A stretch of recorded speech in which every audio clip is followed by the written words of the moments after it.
Hello, listeners. This is Ben here because Amber is still pregnant.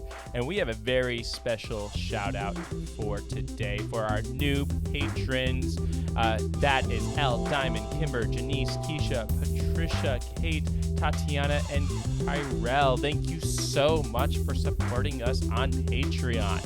And for those who want to support us, you can find that in the show notes. You go to patreon.com, the Sci-Fi Sci Podcast. You can give us $1, $2, $3 a month. And for those who are unable to support us financially, that is totally fine. You can always go to Apple Podcasts. Go ahead and give us 5 stars. It's a great way for people to discover the show.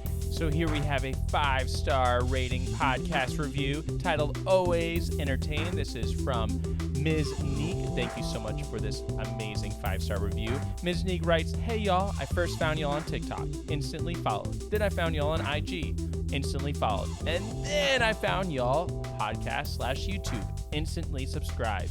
In case you couldn't tell, I'm an avid supporter and love the content. I'm here every week, always looking forward to the next episode." Thank you so much, Ms. Neek, for that 5-star review. And for the rest of y'all, go ahead, get on Apple Podcasts, give us a 5-star rating. That would be amazing. Now let's get started with the show. Welcome to the Sci-Fi Sci under the Believe Podcast Network, a podcast about Black science fiction and fantasy and staying on the same page of our marriage.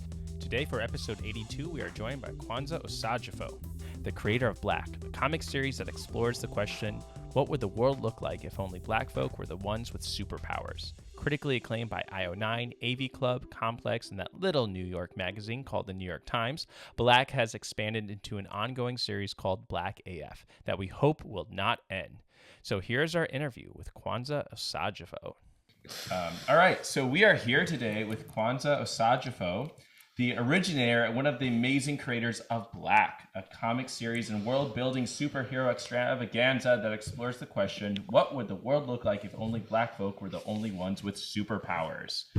How'd I do? Does that sound like a good summary? That's it. That's the tagline. Once you do that, I think you pretty much cover it. Like you're either like excited or triggered. One or the other. Right? Yes. This is when we lose listeners. Yes. Critically acclaimed by IO9, AV Club, Complex, beautifully drawn and refreshingly confrontational. That's confrontational. Amber. That's Amber and Black, which is this amazing comic. Critically acclaimed, and now it's like an ongoing series. We have like all of the ones now where it went from Black to BlackAF, and then you recently just released White as well. So yes. So that wrapped up, I think, at the beginning of this year. Yeah. Okay. I tried to get that one, but it was like $85. Like, where can I get this, Kwanza? Kwanza's not going to tell you where to get a discount. No, you should pay the $85. I actually think that Midtown Comics had, I think they went and stored a few of them like Bitcoin or something like that, because I saw that they were releasing some. So I think they got their hands on a stash. So maybe you can order online through them. Okay, all right. No, good for you. Yesterday's price is not today's price. It's not how it works. Write it down. We'll be able to share that with listeners. We'll do. Well, first things first, we're fans. So we're fangirl boy-thing everything right now. So where are you based right now? If you could tell our listeners, and then just tell us honestly what kind of day you've had today, because it's raining here in Chicago. So we'd love to hear what's going on in your world. So I've been painting all day. That's what's been going on. So I got cleaned up before this. I was like, oh, this is going to be on Zoom. Let me like get the like paint splatters off of me. I was about to say, you're the cleanest painter I've ever seen. I know. I put in the work beforehand. I wasn't going to come on here just looking like I was, coming out of World of Warcraft with like white paint all on my face. Well, are you painting completely by yourself? No, I am painting with my partner. Oh, that's nice. So, and it's a whole, like, it's sort of like a timeshare, like a spot y'all just chill at every summer and y'all like change the color before you stay there? Yeah. So it's just a little place to get away and stuff like that. Yeah, because anybody who lives in a major city knows you're living in a major city. So it's nice to just get some peace and quiet, Oh, that's really nice. Do you work from home? Do you have like a studio from home? Yes, I do work from home. So I do not do comics full time. That's just a side hustle. I have a day job. I work from home, and then when I'm done with that, I do more work. So I don't know what a weekend is. Like one of my favorite quotes from I don't know if you guys ever watched Downton Abbey, but when the Dowager Countess just says, "What is a weekend?" I just howled for two reasons. Because for her, it was just like, I'm rich. I don't know what a weekend is. What's time off? All time is off. But for me, I was just like, yeah, what is a weekend? I just grind. Yes. Complete. I actually feel the same way because I work full time, but then Amber has me doing comedy at night. So I literally we come home and we Yeah, I film. forced you to do that. Yeah, and then it's just so hard. Very So it difficult. makes you do comedy. So it makes you do the comedy, watch the comedy, help with Yeah, the comedy. How's it? all of it, all of it, all of it. Well, She's like, Kwanzaa, I'm also 36 weeks pregnant, so oh boo yeah, boo hoo you for having to help me out every now and then. Yeah, let the guilt set in there. Yeah, so that's what he means. He's been having to, occasionally wash a dish and things like that.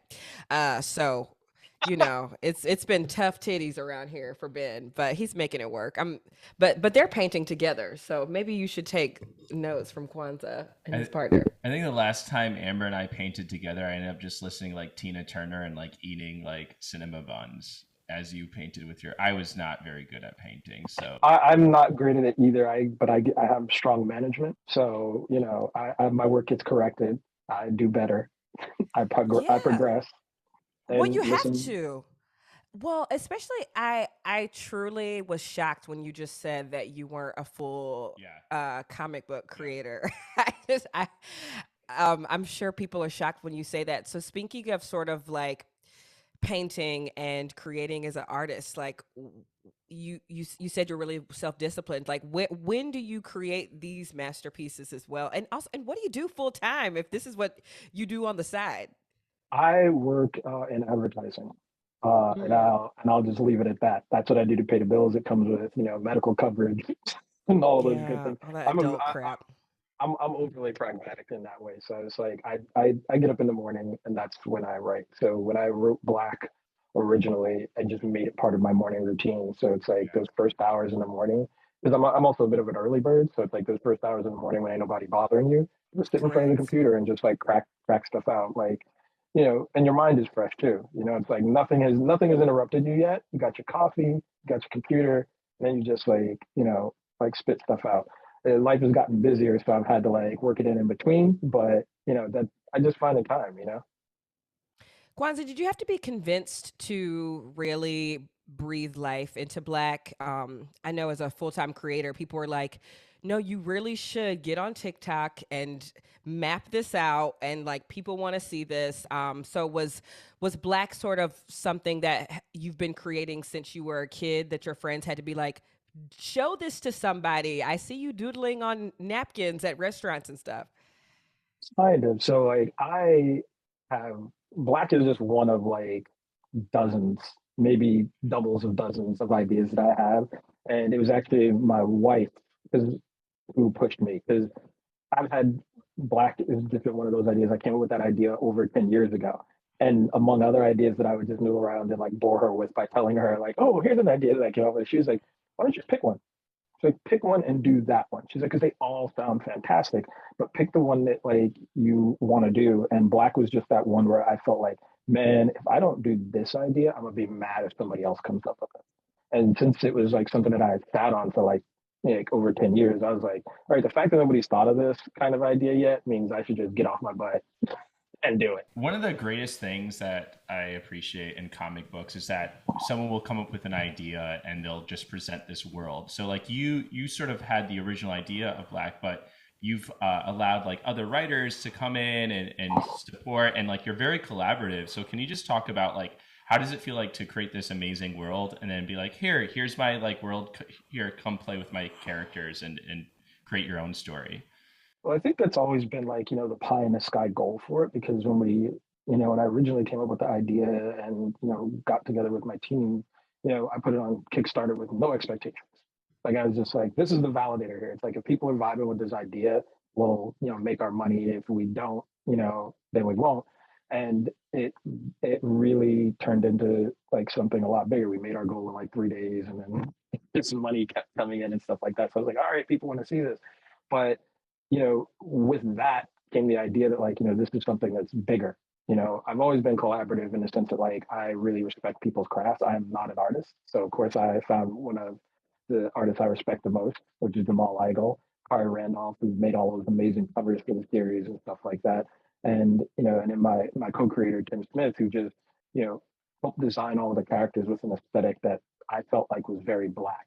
You know, it's like these guys aren't going to be the sort of like supernatural characters that wear tights and capes and stuff like that. That's a very Western, you know, European, like American sort of aesthetic of like strongmen and tights. It's like this is a modern comic. Like, what would the modern black superhero, quote unquote, look like? And so it was a lot of us just like riffing back and forth, talking about things that you know we wanted to see that influenced us, talking about hair, which was like a whole meeting where we were just like, you know, we had to have like almost like a little come to Jesus with ourselves and realize that, you know, as professionals who had worked in the comic industry for a while, we ourselves hadn't created enough black characters to the extent where we were talking about like, you know, everything from like hair texture to hairstyles to like facial features and all that. So it was really like a discussion and a back and forth between all of us to sort of get the book to where we felt like it was really doing the job that we wanted it to. And I will just say, as a black reader, it felt that way as well. Like past the hair, because you know there are tons of creations, I'll say, comic book or not, that it's like, well, this character was black, but this wasn't a black experience and this wasn't a black story. And I remember as I was taking notes, reading, especially the first one, I remember there was like a black like Negro hymn, like "I'll Fly Away," and I could just like sing it in my head, and I was like, there's something about this that feels very like a full blanket of the culture. And then there were just some funny, like obviously there's a superhero called Hood Rat with an actual hood and a rat tail. Like there's just some things that just worked so well that didn't feel like the Black X-Man, because I just hate, we have such powerful stories, and I hate what I was telling Ben the other day, because we went on Disney Plus and they like remade Cheaper by the Dozen, but with Gabrielle Union, which is fine, but it's like it's just the same story, just with a black person. Like there's not going to be anything uniquely black about this experience, and your book was your books were just the antithesis of that. So were there some times where you were like, I need to redraw this character and make them more black, or I need to blacken this experience a bit more? Was that sort of the collaborative conversation? I think in some cases, yes, but mostly what I tried to do was really show blackness is not a monolith, you know, because when you talk about like hair and for black people that might feel like a minor thing until you're trying to do it and you're looking at sort of like the comic landscape and you're like, okay, so all we've seen like over the 80 to nearly 100 years of comics are little afros, big afros, like bad cornrows and dreads, you know, and it's like that's not it, you know. So it was really about us like, you know, trying to like delve into like, you know, ourselves, our family, like just the culture and represent it in all its different shades, all its different diasporas. If there's one thing that I felt like I went too hard on in the book, in the first book, is I tried to put all the black people in it. I was like, we got gay black people, we got light skinned black France, people, we got yeah. you know, we got And nobody Muslims. was tiny either. I was like, these characters, they look like me. You know, there were not any like really small, like even when we think about like Storm, like she's very toned, very petite, and these characters like had some asses on them. I'm just gonna say, which it was fun.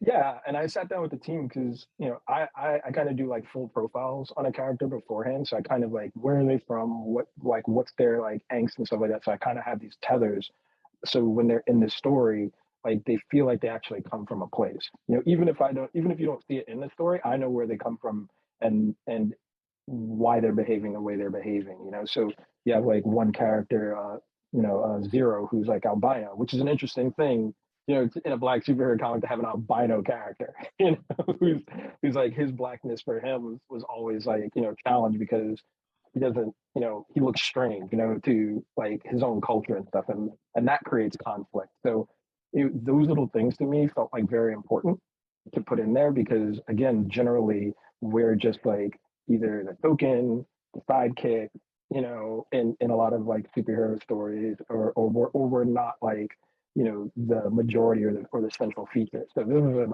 a fairly black comic. I don't say all black because that's not possible. We live in a real world, and you have to have that sort of context around it. But I really felt like it needed to center around all those different aspects of it, without like speaking to one thing. So like with the hymn in there, that came from something where it's like my grandmother.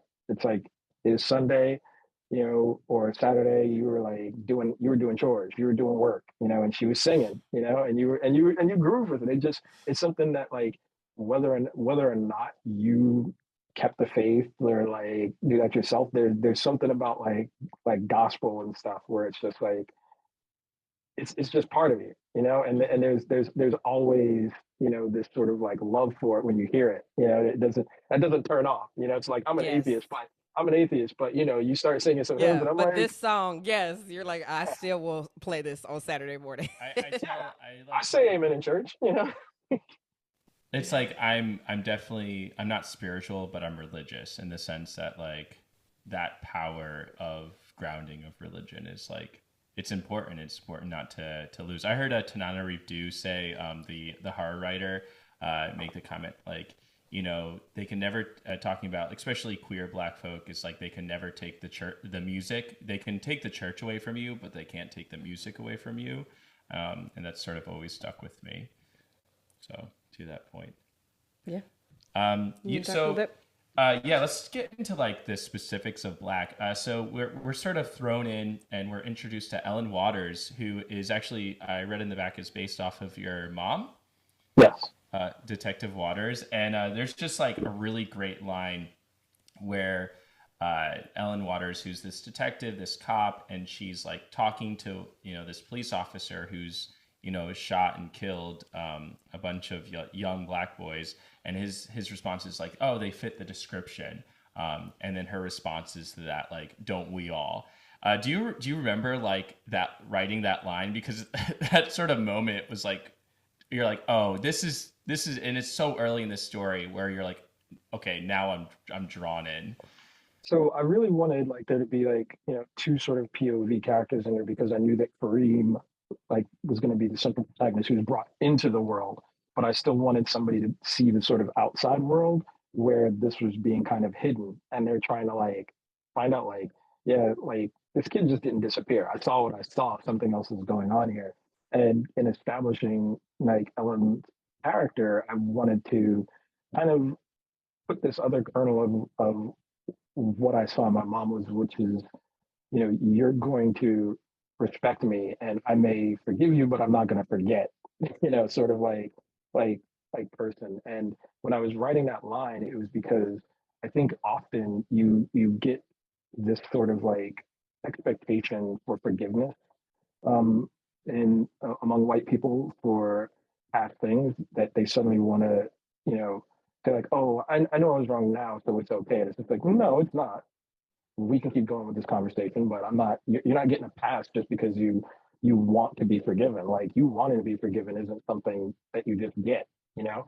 And she draws that line with everybody, every like, and regardless of color, gender, or race, she just draws this line of like, there's a certain amount that you need to like earn with her, in terms of like her respect, and she's going to like maintain hers.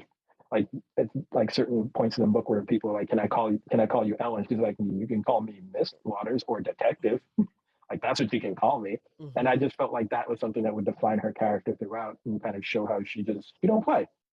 That's all.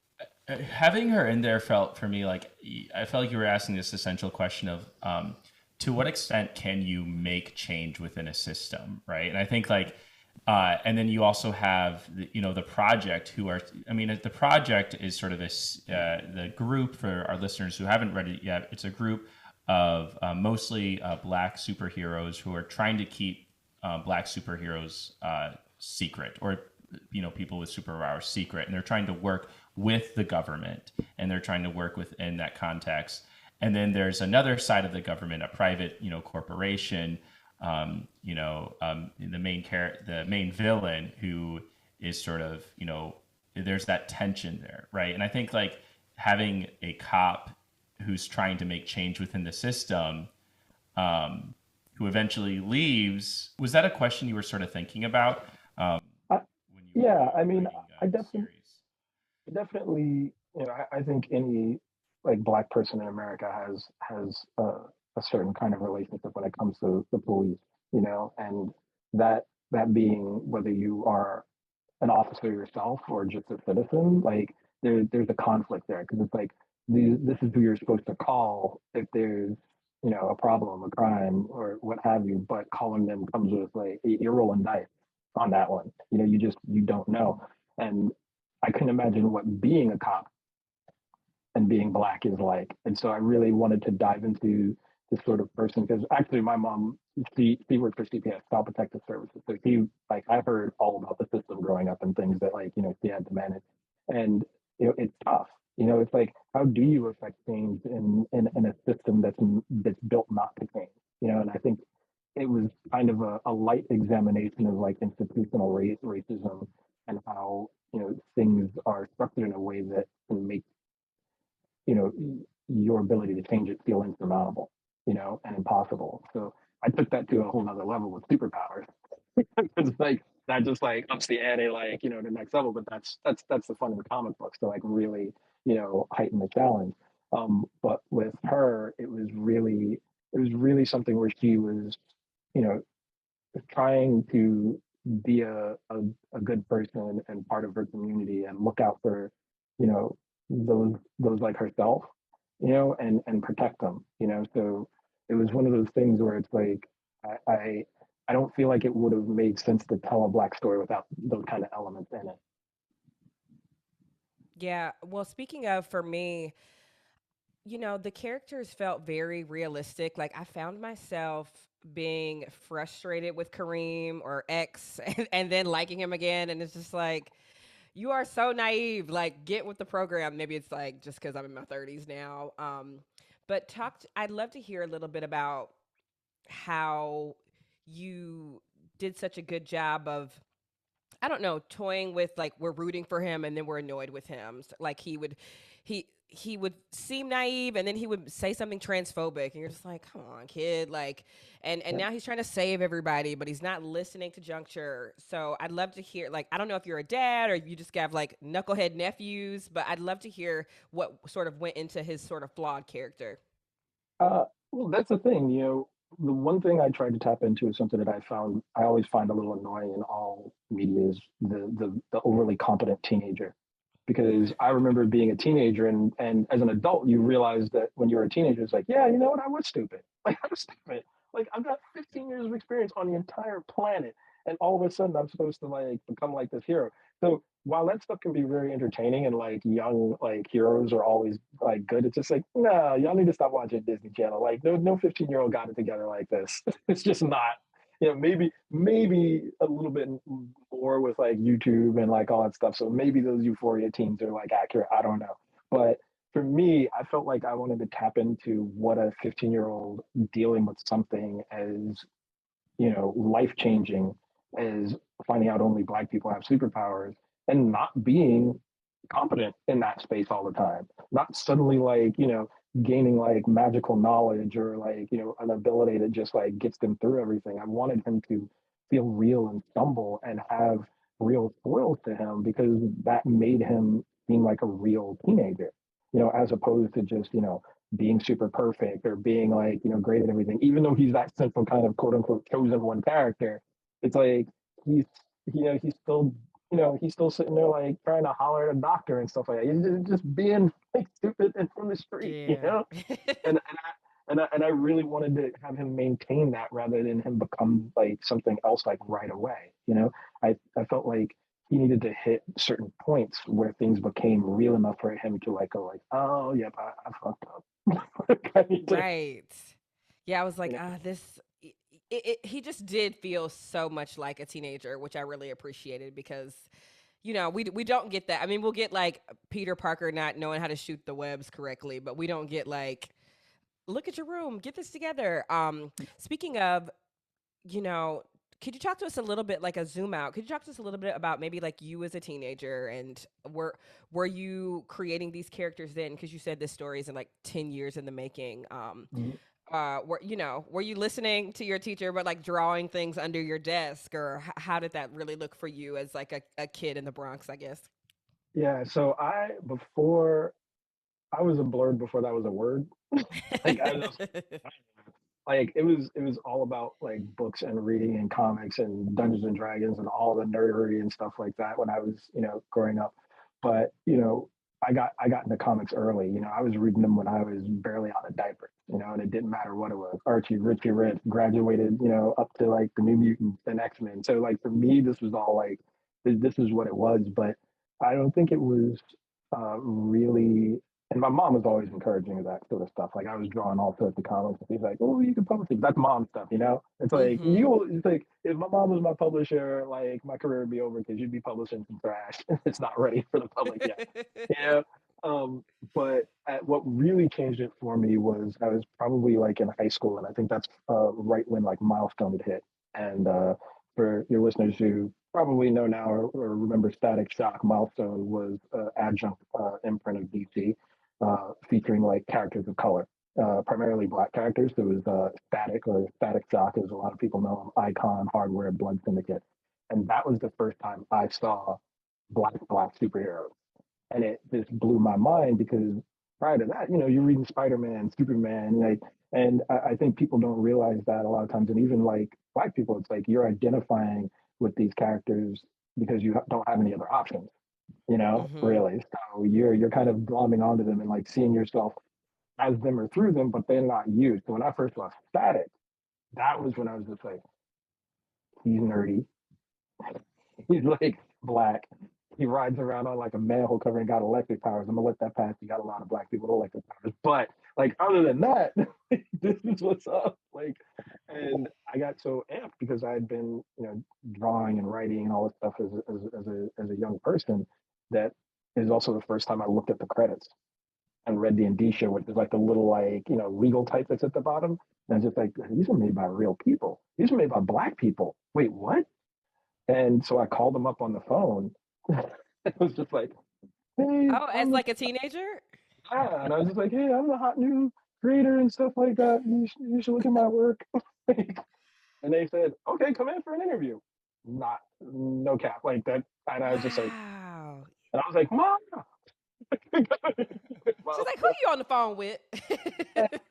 So like, we were we were broke and stuff back then. So I didn't even have like a portfolio. I went and found one in the trash, like no lie, in the garbage, cleaned it up, put all my like drawings and writings in there and showed up for my like, interview, and they walked me in to the office, which was wild because, usually I would go to like my mom's office or something like that, and be there should be one of the few black people there, but I went in here and it was just like black people, Asian people. It was like a whole mix, and they walked me in and stick me in with the editor in chief, Dwayne McDuffie himself, which, like, again, I'm 16. I'm like, okay. So sit down, I show him all my work. He thumbs through it and stuff like that. And he's nodding his head, looking at things, pushes back across the desk, and he's like, oh, you're not ready. But The fact that they then, still even let you in the door at that age, I mean, like, that's still really impressive. yeah, and it was life changing because what he did after that is he didn't just say, like, you're not ready, kid, get out. He was like, why do you want to be in comics? And for like the next hour, he basically gave me the tip sheet, like the green book for navigating the comic book industry. He's like, here's how you meet with editors. Here's how you like put together a proper portfolio. Like, do you want to be a writer? Do you want to be an artist? If you're good at both, great. If you're not, pick a lane. Like, also take note of the fact that we are over here and not in the main DC offices. You're a person of color. Here's what you're going to face when you're in it. And I was just like, Yes, yeah, take those and notes. Yeah. even told me how to get an internship. So when I was, Mm. I think in my like senior year, yeah, it was my senior year of college, I applied to the Marvel internship, got in, and that's how my career started in the industry. So they hired after the internship, they hired me right out of high school, and that's how I, stayed in the industry, made those professional connections stuff. Eventually ended up at DC Comics and launched their first web comics imprint.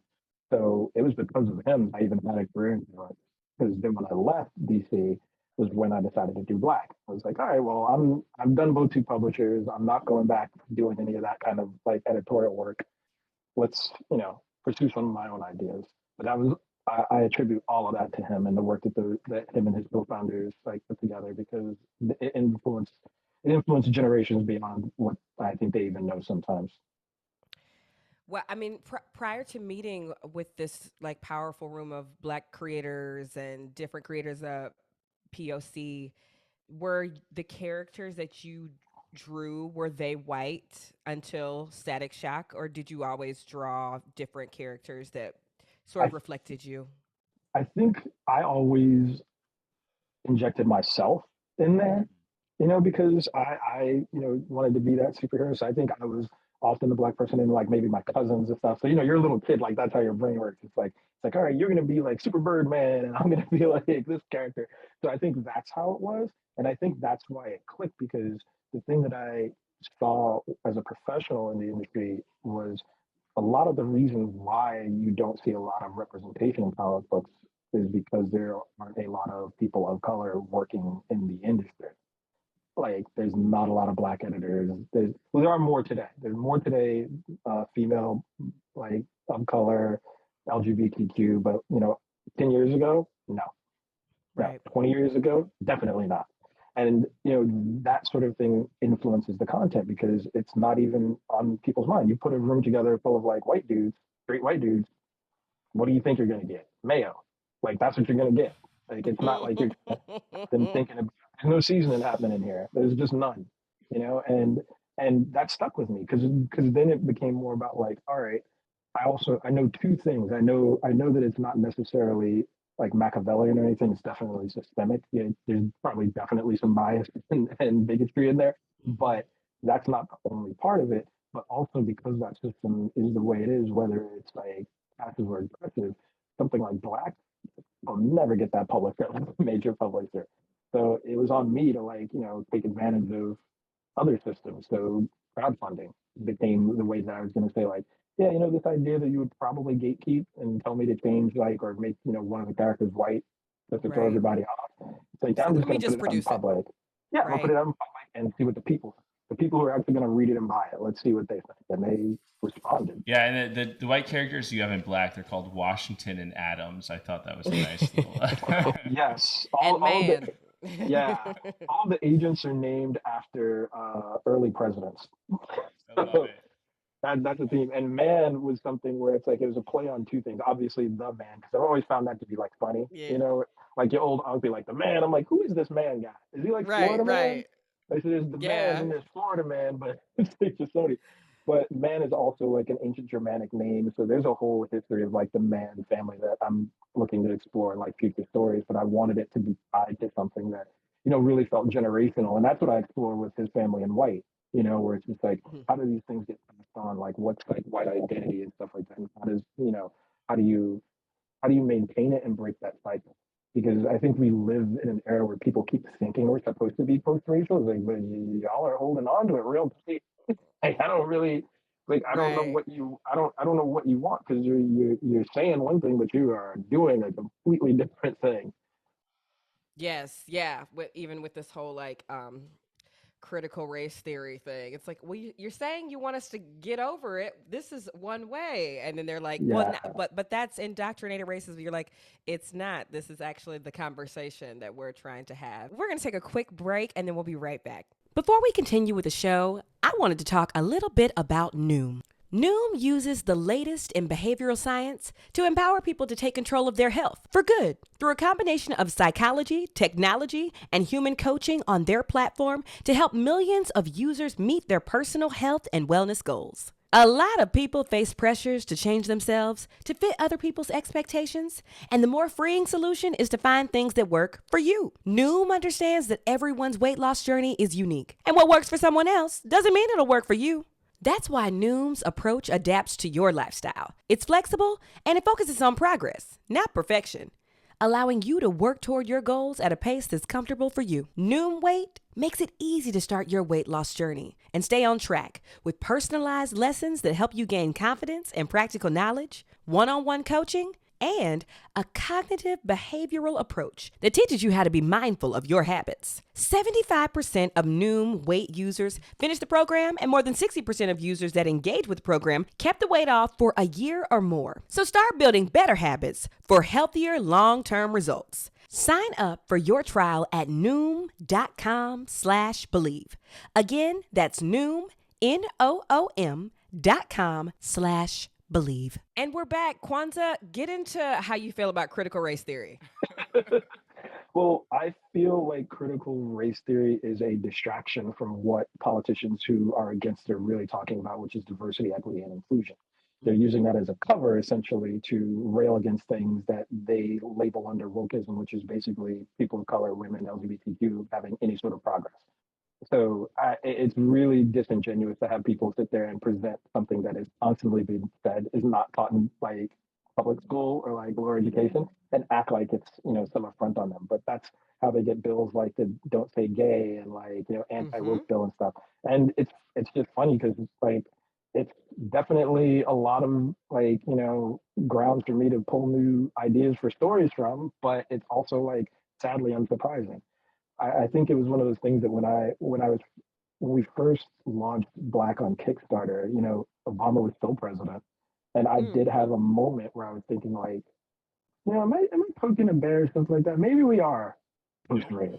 We're gonna have like so good, right? That's how you know you're doing it right too, Yeah. because I mean I'm not sure how much Ben shared with you, but this whole podcast was essentially Ben's a huge sci-fi nerd, all things fantasy, all things you and him could talk for days. He's gonna. I saw his notes. He's gonna try to make you convince me why we need a PS5, and so I'm warning you now because we don't need it. We got a kid on the way.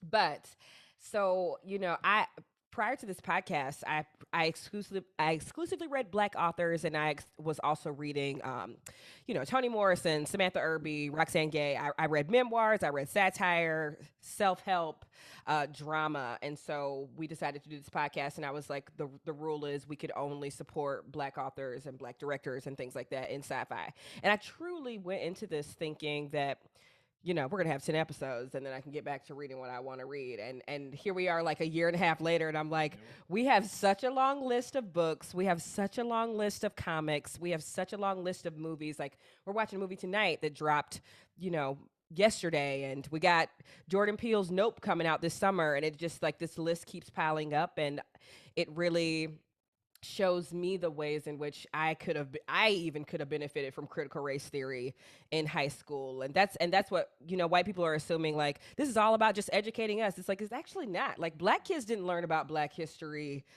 Like, we learned the same Black history y'all did. Like, Harriet, MLK, Obama. Like, that was Black history for us, too. Yeah, not in Georgia. We weren't talking about Malcolm X in Georgia.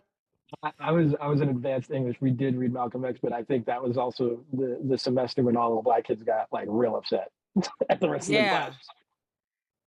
Right. And the teacher was like, okay, we're going to move on. We're going to move on to the Holocaust, like whatever so there's no enemy in the room or whatever. But I think people really grossly underestimate like how much everybody can benefit from this curriculum. This isn't just like, let's attack white people. A lot of it might be, but. Yeah, and I think that that's true too, because there was one thing like as I was coming up, in the public education system and stuff, I was always really shocked every time in history class, and I was like, again, like how many times are we gonna learn about the Magna Carta? It's like I'm like 15 now. Like seriously, this is grammar school stuff. Like why are we still learning about this? Like there's a whole planet up there. Like can we get some Chinese history? Heard India has a long. It's like what's going on? And I've heard India has a lot of history. Yeah, but that's the thing. It's like you get that kind of education from the public, and then by the time you get to college, everything's an elective. Correct. It's like you can take African American studies if you want to read Black authors, but if you want to do the classics, yeah, you're going to be reading white men. Yeah, and that's the way the system wants things to be. But I think that's where you really have to challenge like language and challenge what people are saying, because oftentimes the opposition of things like critical race theory, or again, I will say there's really diversity, equity, and inclusion. They love their echo chambers. They love preaching to their choirs and stuff like that. But you put them in any sort of arena where they're actually dealing with the people who they're in opposition of, and they can't box. Their arms are too short. They You know, you cannot. you saw that with Marco Rubio after like school shooting. He went up against those like high school kids and they clowned him. They Like you did. could you could not debate a high school student because your positions on policy on like society, they're shallow, they're self-interested, and they're racist. You know, They and are. and and you want to get more upset about being called a racist than being a racist. Right. I wish we could sort of like do something where like we just clockwork orange, like calling someone racist like 200 times in their head so they just get over that part. It's like, now that you're desensitized to the sting of being called it, let's actually like address what you did and how to atone for it and have a dialogue. And then we could actually probably still be friends. But we just Right. like can't get past the throwing of just that word around.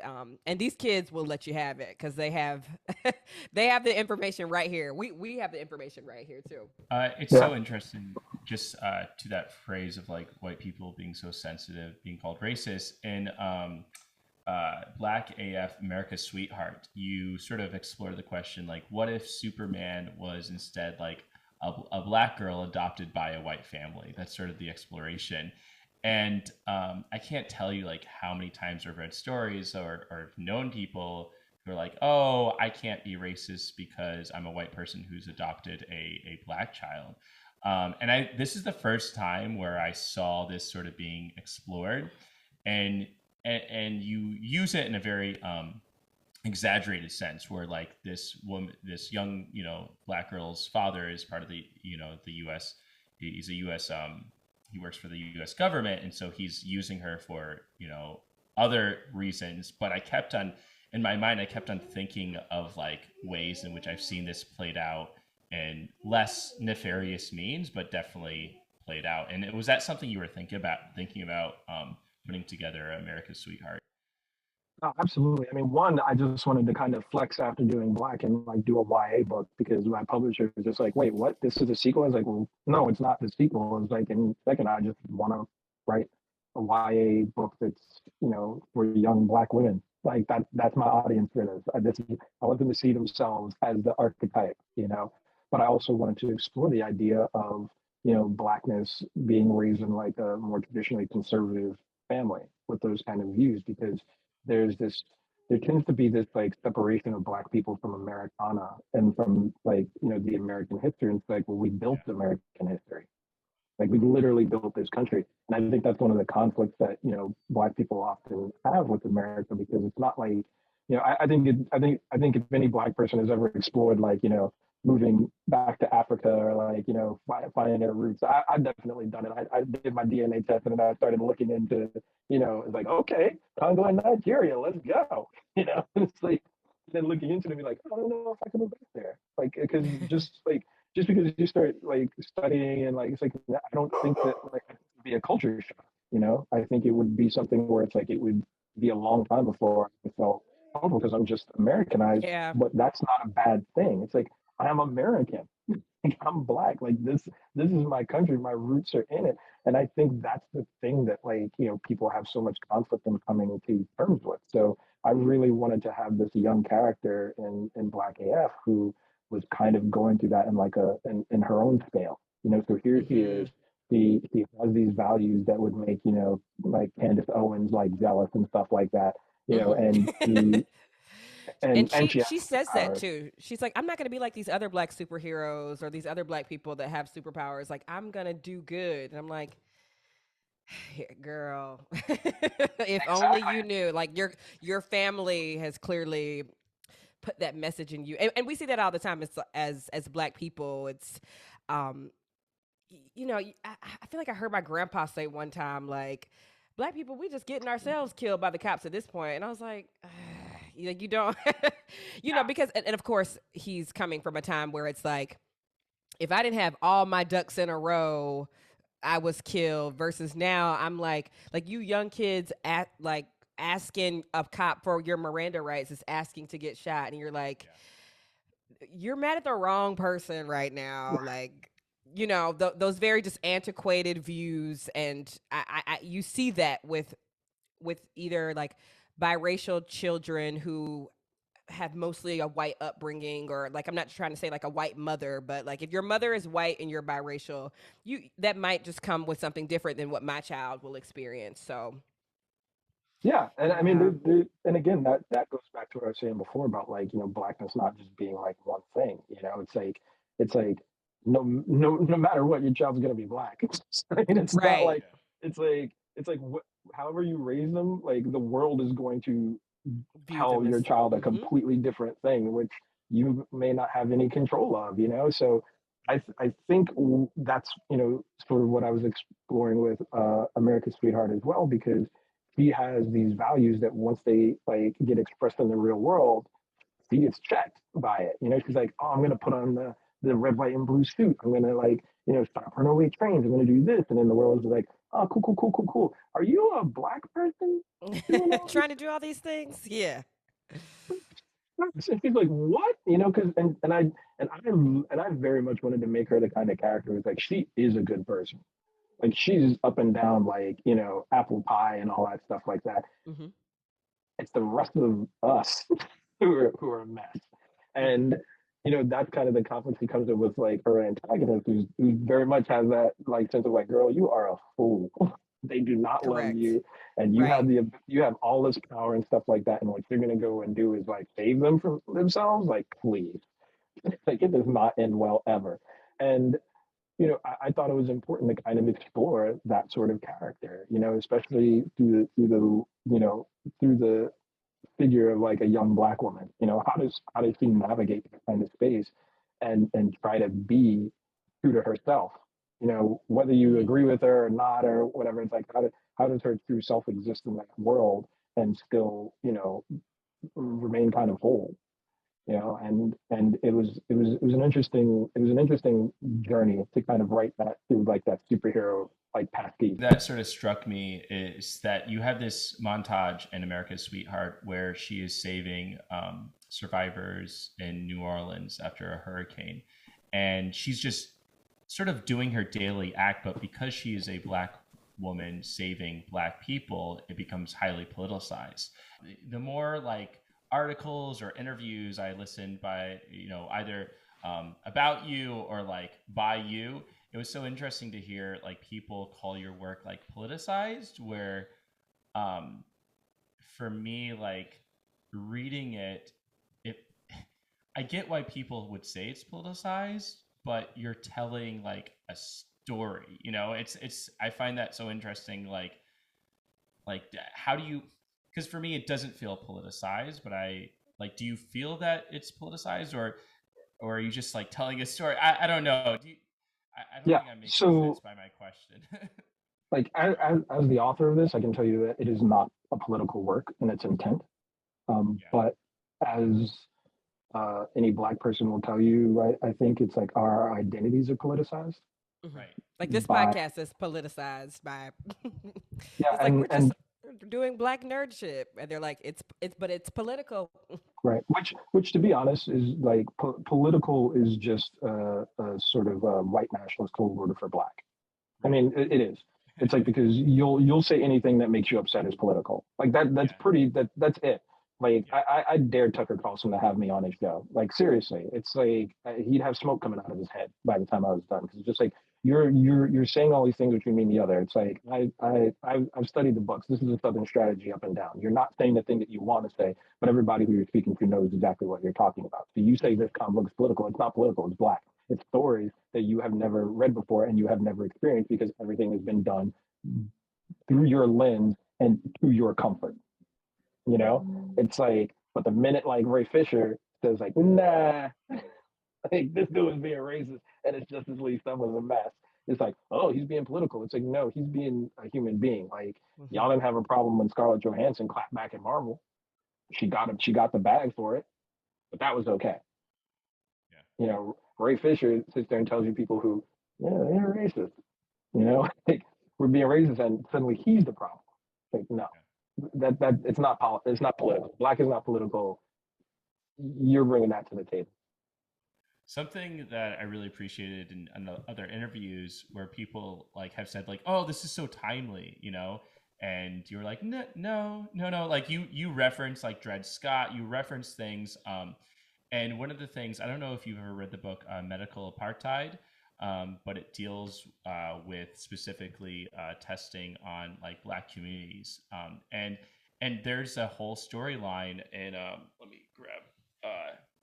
In Devil's Die that sort of deals with that, which I could see people being like, oh, that's absurd, and like actually no, that's factual and historical, and I really appreciate sort of that you're as a social studies, as a civics teacher for middle school, you're coming in with like a historical lens in the comic book industry.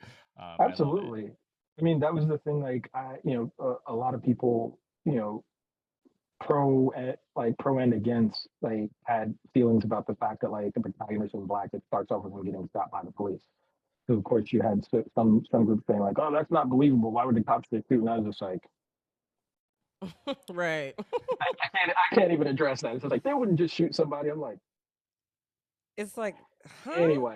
But then there were other people who were just like, oh, this is like, trauma porn and stuff like that. And for me, I was just like, look, this has never happened in a comic before. This is a real part of like our lived lives. It's a real thing that Black people think about when they leave the house. Like I leave the house and I think like, all right, what am I wearing today? Not like, what am I wearing? Like, what's the drip going to be? It's like, where am I going with what I'm wearing? For my safety. Yeah. Yeah. It's like, here I am, college educated, I do well enough, Black man who, has, published some books and stuff like that. None of that matters if I'm in a car and like a cop feels like pulling me over, you know? I might be wearing this baseball cap. That might become a problem for them. Like who you don't have any control of these things. And yet, like you have folks who be like, oh, that's not believable. It's like, what's not believable to me? The X-Men. A bunch of pretty white people who can like just go about their lives with their superpowers and nobody would ever know and they're worried about giant robots chasing them. It's like, I don't have giant robots. I got the police. Like that's not a fiction. That's a real thing. You don't need to fictionalize something that's going on in people's real lived experience. And so back to the whole idea of the story being timely, my response has always been like, well, when I first came up with the idea, it was after Amadou Diallo was shot like 40 times. It's like, but before him, there was Emmett Till and like hundreds of others. I was going to say millions, but the millions would be like, the enslaved ancestors. But it's like this is not new. What's new is Facebook video. What's new are mobile cameras. This is new to you. Correct. This is the actual lived experience of people. It's just like how all of a sudden they're like, oh, the world's awake after like George Floyd. I was like, no, the world's got iPhone 12. Correct. It's like, so you got to see what people see every day, and it often doesn't get into the public. Ahmaud Arbery, everybody who knows about that now thinks that that was something that got released like a few days after it happened. No, the cops were sitting on that video, and that community pushed them to actually release that murder, a modern lynching of this man who was hunted down and killed by just some three random hillbillies who I hope burn in that jail. It's just like this is real, and yet you think the fiction is in my story. It's like no, the superpowers are the fiction. The rest of this is like based on real life. Yeah, it's the same people that also get mad when like a elf is Black in a story. It's like elves are not real. Dragons are not real. Like, so why are you up in arms that this character was reinvented or what? It was like that Bolin girl or something where people were like, she can't be Black because this is just like, well, that's a bad example because Anne Boleyn was real, but these very mythical stories that are rewritten. Yes. And you're kind of like, that's odd because this is a fake story. And you're telling people that, a house elf can't be a Black person. Yeah. That's so fascinating. Yeah. But I hope that, sometimes with these things, we have to double down. It's like, I hope that Black is pissing somebody off at this point. Because if it's pissing you off. It is. Of course it is. I know every piece of content that we create pisses somebody off when it was really just like this was just a wife yelling at her husband. But if you want to think peace and stink peace, like go ahead. Um, I love it. I, yeah, that's it. I mean, people will have a full diatribe of like, you see, this is reverse racism because it's like, or he just didn't do the dishes, but sure, Yeah, I like, just didn't do the go dishes. for it, right? I want to be Yeah, mindful. I just want to be mindful of your time, Mhm. but I do wanted to, be able to have you share a little bit of like your other projects. You have like an awesome website where people can buy merch from and all that stuff as well. But yeah, absolutely. Sorry, I didn't mean to interrupt you.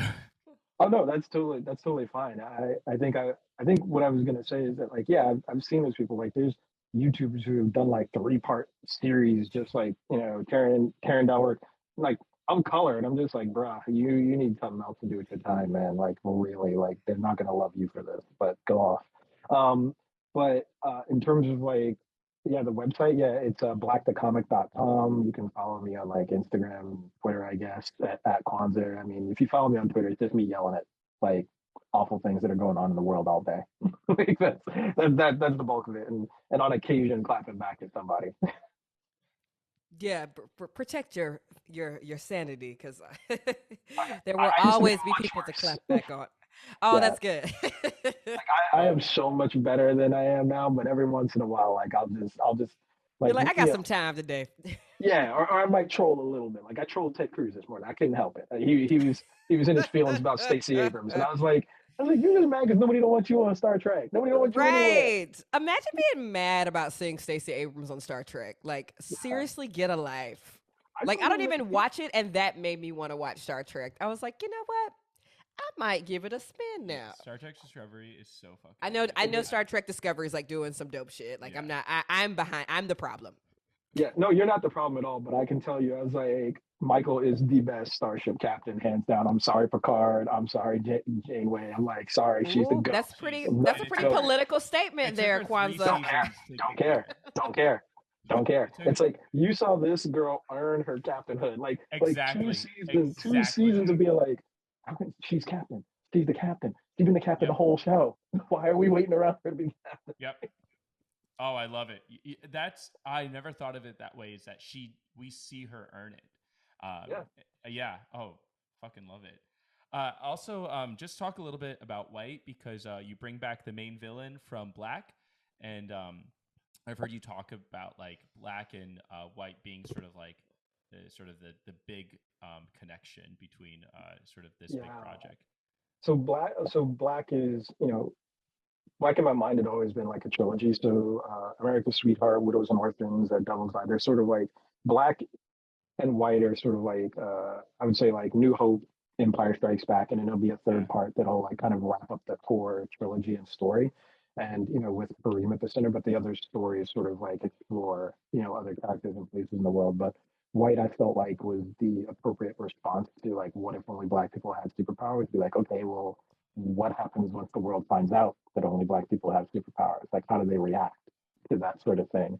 And it was really me trying to like delve into exactly a lot of things that we were talking about. It's that something Black happens, how does the world respond to that, and also sort of exploring like the legacy of bigotry, so Hmm. through Theodore Mann, who's like sort of the like core antagonist, his son Thaddeus, and how he's just like this product of his environment in a way that you hear that said in a different connotation. It's like he's a construct of a person, and he, I started exploring him because I was really intrigued at like how do you produce somebody like Donald Trump Jr. You know, Hmm. how do you produce senior? It's like there's this legacy of mediocre wealthy white men who are just like they think the world is owed to them and they're not even good at it, and yet somehow they maintain these like this level of power while just being like objectively like I don't know any other word to say it except like slow.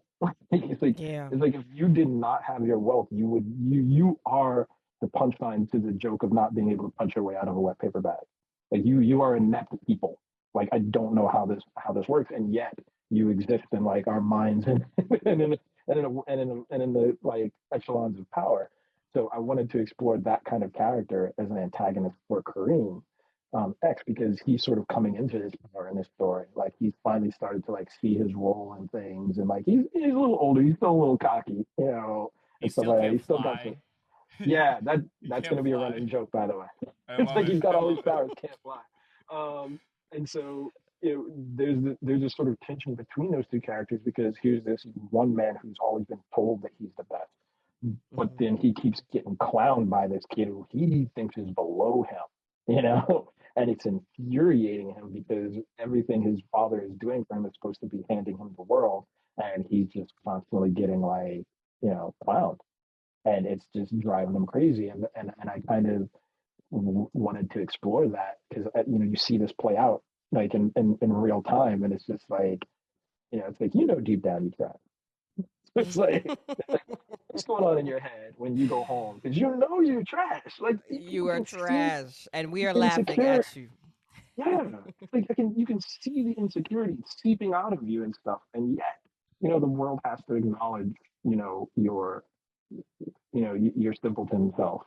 So it's one of those things that I just thought would make like such an interesting foil to the main character in this story. I love that. Okay, well, lastly, you got to settle the debate. PS5, 30 seconds. Are you Team Amber? We have a child coming and we have other priorities, or Team Ben? I'm a white man and I get everything I want. Go.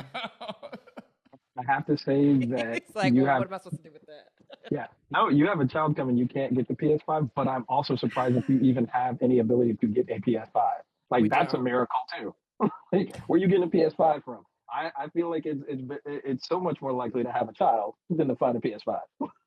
It's very easy to have a child. The reason I brought that up is that everyone should go check out your website. There's like a little think piece about like you thinking about upgrading your PlayStation, and that sort of like I was sort of like, oh, I wonder if he got a PS5 yet. So have you gotten a PS5 yet? No, I have not gotten a PS5, and that's because I am a slow gamer. So like I'm Yeah, still playing stuff on a PS4, and yeah. I think I As is just he. And it looks yeah very clear when it's play. I was like, what else could the 5 offer? This looks very clear. yeah, like I just finished Persona 5 like a few weeks ago. That's how slow I play things. Fair enough. All right, Kwanza, thank you so much for Thank joining us on the you. Sci-Fi Sci. Thank you for having me. Everyone should definitely go check out your work. We'll put links in the bio, links to everything that we've talked about. And yeah, have a great night. You Yeah, too. happy painting. Thanks a lot. I'll keep cracking at it. Okay, take care. So long. Bye. Thank y'all for listening to another episode of the Sci-Fi Sci. Up next, we'll be discussing the Apple TV show The Last Days of Ptolemy Gray, created by Walter Mosley and starring the motherfucking Samuel L. Jackson. So go ahead, binge a show, and find some time to read a book.